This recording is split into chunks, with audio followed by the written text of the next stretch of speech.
Hey guys, welcome back to my channel. It is I, Althea Hurst, and today I'm talking to my home buyers, but let me intro first.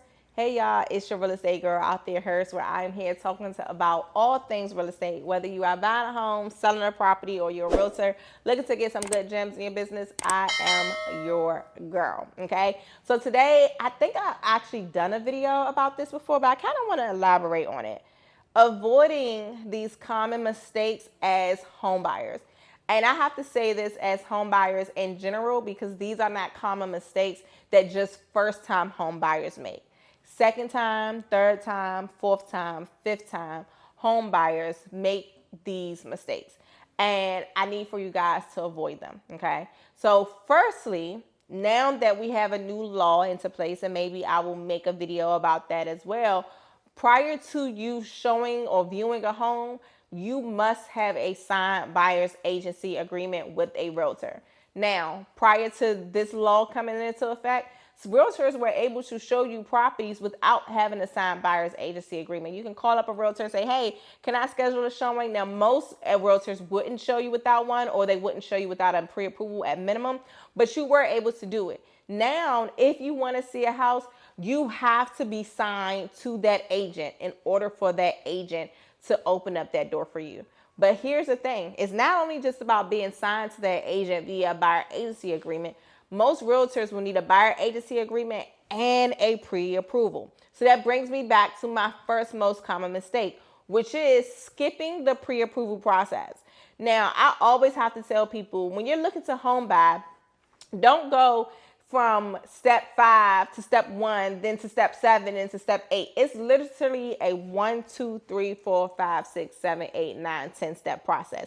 Follow the steps. As much as you want to skip them, don't. Follow the steps. The very first step is to get that loan pre-approval. This loan pre-approval will be able to let you know how much you're pre-approved for, what programs you could potentially qualify for, what your interest rate will be, how much your monthly mortgage payment will be, and the list goes on. So avoid that mistake and get the pre-approval done.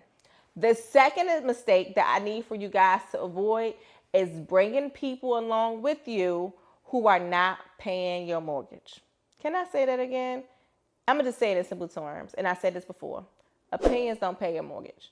And too many buyers go home shopping out of excitement, and they're bringing coworkers, family, friends, mom, dad, uncle, kids. Everyone is involved in this home buying process, and that's not how you want it to go. That's going to cloud your judgment, and it's going to cause for you to waste time and put pressure on you.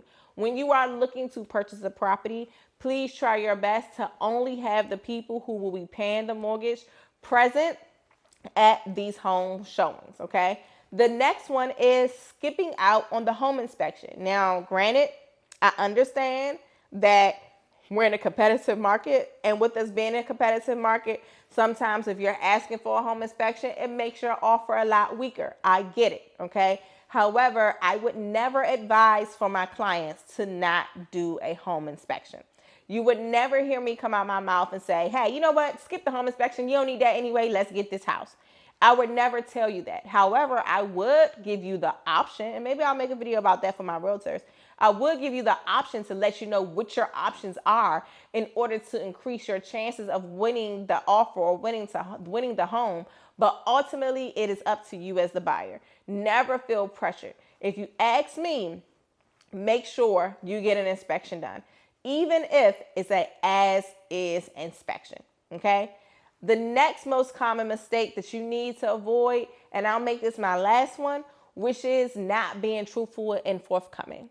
I see this a lot in real estate where individuals are not being honest or truthful about their position or where they stand financially or what's happening in the background. And then when everything blows up in their face, they're upset, and guess who they're blaming?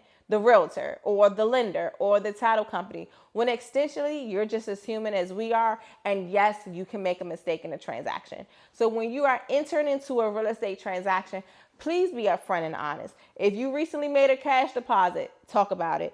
If you recently got a Zelle or a Cash App, talk about it. If you recently did an Afterpay option, talk about it. If you recently lost your job, talk about it. If you recently got a job increase, talk about it. If you missed a payment on accident, talk about it. Do not try to cover up these things because likely the underwriter will find out. And the thing that you don't want to happen is for the underwriter to find out while you are in underwriting. So here's the thing. When you're going into purchasing a property, you go through processing and then you go through underwriting. If we know as much as we could inside of your processing department or your processing step or milestone, then we can get you into underwriting successfully. But once that file reaches underwriting and then all these flags start to appear, that lessens the chance of us to be able to get your approval. So those are my most common mistakes that I want for you guys as home buyers to avoid. I hope that this was helpful, and I'll see you guys on the next video. See ya.